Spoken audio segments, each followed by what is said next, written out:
కాంగ్రెస్ పాలన ఎట్లుందంటే ఏం చెప్తారు సార్? జీరో. తెలంగాణ సీఎం హోదాలో ఆయన 2 సార్లు దావోస్కి వెళ్ళొచ్చారు. స్విట్జర్లాండ్, తర్వాత సింగపూర్, జపాన్, జర్మనీ ఇవన్నీ కూడా మరి ఈ విదేశాల్లోకి వెళ్ళి సుమారు 3 లక్షల కోట్ల పెట్టుబడులు తెస్తున్నాం, పరిశ్రమలు వస్తున్నాయని ఇటు ఐటీ శాఖ మంత్రి కావచ్చు, ముఖ్యమంత్రి వీళ్ళంతా కూడా చెప్తున్నారు. ఏం చెప్తారు? సైట్ సీయింగ్ పోయారు వాళ్ళు, ప్రజల డబ్బుతోనే సైట్ సీయింగ్ పోయారు, పిక్నిక్ పోయారు, అంతే తప్ప డబ్బులు తీసుకోవడం కాదు. వాళ్ళ ఒక్క కంపెనీ కూడా రాలేదు. వాళ్ళ మొహానికి 1,78,000 కోట్ల రూపాయల పెట్టుబడి తీసుకొచ్చినామని పెద్ద ఫ్లెక్సీ పెట్టుకున్నారు. అది ఓన్లీ ఫ్లెక్సీలోనే ఉంది. 1,70,000 ఒక్క రూపాయి వచ్చినా కూడా నేను రాజకీయ సన్యాసం చేస్తాను. ఒక్క రూపాయి వచ్చినా కూడా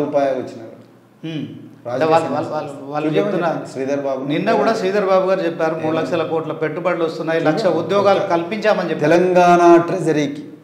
తెలంగాణ ట్రెజరీకి వీళ్ళు ఫారిన్ కంట్రీ పోయిన తర్వాత $1 ఆర్ €1 €1 అంటే అన్ని కంపెనీలతో మేము ఒప్పందాలు చేసుకున్నాం, MOUలు చేసుకున్నాం. ఒప్పందాలు పేపర్ మీద నువ్వు నేను కూడా చేసుకుంటాం, అది పెద్ద ఇష్యూ కాదు. ఒప్పందాలు తీసుకొని ఫోటోలు దిగడం కాదు, ఇక్కడ వచ్చి చూపించాలి. ఎక్కడ వచ్చింది ఒక $1 కానీ €1 కానీ తెలంగాణ అకౌంట్లో పడ్డదేమో చూపించండి. ఓకే, దేశానికి ప్రధాని అంటే పెద్దన్న పాత్ర. తెలంగాణ సీఎం రేవంత్ అయిన తర్వాత మరి ఆయనను పెద్దన్నగా సంబోధించడం కావచ్చు. గతంలో కేసీఆర్ ఎప్పుడు కూడా ప్రధానమంత్రి వచ్చినప్పుడు రిసీవ్ చేసుకోవడం ఇట్లాంటి కార్యక్రమాలు చేయలేదు. సో ప్రతిపక్ష పార్టీల మధ్య సహజమైన ప్రక్రియ ఉంటుంది. కానీ రేవంత్ నరేంద్ర మోడీని పెద్దన్న అనడం, దీన్ని ఎట్లా చూస్తారు? ఎట్లా చూస్తామండి, వాళ్ళిద్దరు RSS ఏజెంట్లు. Revanth Reddy RSS agent, Narendra Modi RSS agent. ఇంకేమైనా కొత్తది ఏమున్నది ఇలా? అది మంచిదే కదా, మరి రాష్ట్రానికి మంచి జరుగుతుంది. అక్కడ జరుగుతున్నది. రాష్ట్రం నోట్ల మట్టి కొడుతున్నాడు. ఒక ప్రాజెక్ట్ రాకపోయా, ఒక కంపెనీ రాకపోయా, లేకపోతే ఒక పెద్ద ప్రాజెక్ట్ రాకపోయా, పక్కన ఆంధ్రప్రదేశ్ 80,000 కోట్లతో బనకచెర్ల అంటున్నాడు ఆయన చంద్రబాబు నాయుడు. తెలంగాణకు రావాల్సిన వాటా నుంచి దోపిడీ చేసి తీసుకుపోతున్నాడు. ఒక్క బుక్క లెటర్ అన్న రాసిండా, లేకపోతే ఒక ప్రొటెస్ట్ చేసిండా, ఆల్పార్టీ డెలిగేషన్ తీసుకో, ఏం లేదు కదా రేవంత్ రెడ్డి దగ్గర. మరి కళ్ళప్పగించుకొని చూసుకుంటూ కూర్చున్నాడు. ఎందుకంటే వాళ్ళిద్దరు ఒకటే. 10 ఏళ్ళ బీఆర్ఎస్ పాలనలో నాశనం అవుతుంది తెలంగాణ. ఇప్పుడు చంద్రబాబు నాయుడు 80,000 కోట్ల ఒక పర్మిషన్ లేకుండా మొత్తం కూడా 80,000 కోట్లకు స్కీమ్ వేసిండు చంద్రబాబు నాయుడు. బనకచెర్లని గోదావరి మొత్తం ఎండిపోతుంది.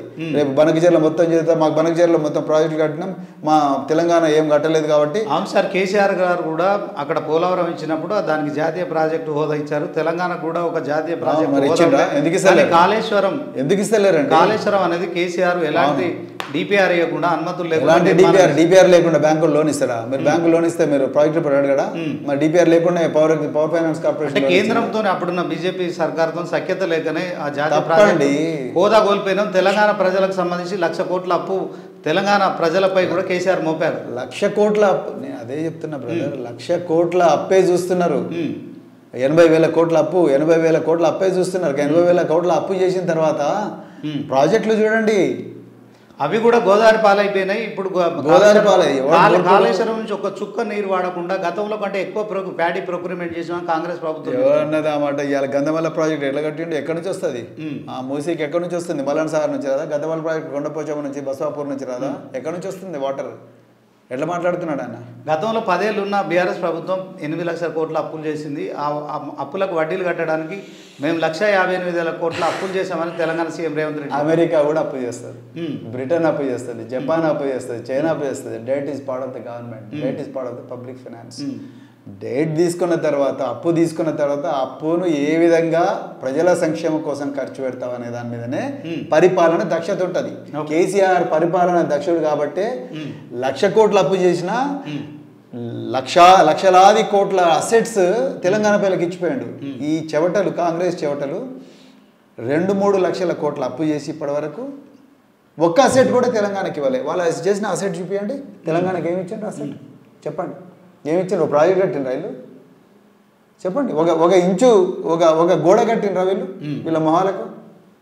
సో ఇప్పుడు చెప్పండి, మీకు కనిపించింది వీళ్ళు ఒక ప్రాజెక్ట్ కట్టిన కనిపించిందా? ఓకే సార్, చెప్పండి, మీరు చెప్పండి. ఏమైనా ప్రాజెక్ట్ కట్టించిందా, లేకపోతే గుంత దోవినరా, లేకపోతే కాలువ దోవినరా? వీళ్ళు 6 గ్యారంటీలు అమలు చేస్తున్నారు. వాళ్ళ మొహాలు 6 గ్యారంటీ, దట్స్ డిఫరెంట్. 6 గ్యారంటీల అమలు is different. There is something called welfare, there is something called infrastructure, మౌలిక సదుపాయాలు అంటారు. మౌలిక సదుపాయాలు అనేవి పెంచే కొద్దీ ప్రజలకు క్యాపిటల్ అంటే గవర్నమెంట్కి రెవెన్యూ పెరుగుద్ది. రెవెన్యూ పెరిగే కొద్దీ వెల్ఫేర్ మంచిగా ఉంటుంది. నువ్వు రెవెన్యూ అంశాలు పెంచకుండా రెవెన్యూ వచ్చే పర్ క్యాపిటల్ ఇన్కమ్, తర్వాత అదేవిధంగా ఇంకా రకరకాల ఇండికేటర్స్ పెంచే అవకాశం లేకుండా, దానికి సదుపాయాలు కల్పించకుండా వెల్ఫేర్ అంటే అప్పులు తీసుకొచ్చి వెల్ఫేర్ చేస్తున్నావు. ఎన్ని రోజులు అప్పులు తీసుకొస్తావు, మళ్ళీ ఎవరు కట్టాలి అప్పులు? అట్లాగా కేసీఆర్ మోడల్ ఇస్ డిఫరెంట్.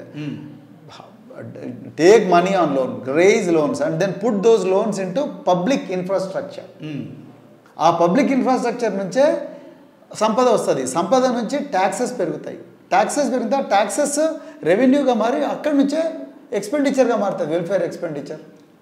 ప్రజల సంపద సృష్టించడం కోసమే బీఆర్ఎస్ అప్పులు చేసిందంటారు. అవును, రేవంత్ రెడ్డి కొలగొట్టడానికి అప్పులు చేస్తున్నాడు. ఢిల్లీకి మూటలు ఎక్కడి నుంచి పోస్తున్నాడు. సో తెలంగాణ రాష్ట్ర భవిష్యత్తు అనేది కాంగ్రెస్ చేతిలో ఎట్లున్నది అనుకుంటుంది? ఘోరం. అర్జెంటుగా తెలంగాణ ప్రజలకు ప్రమాదం.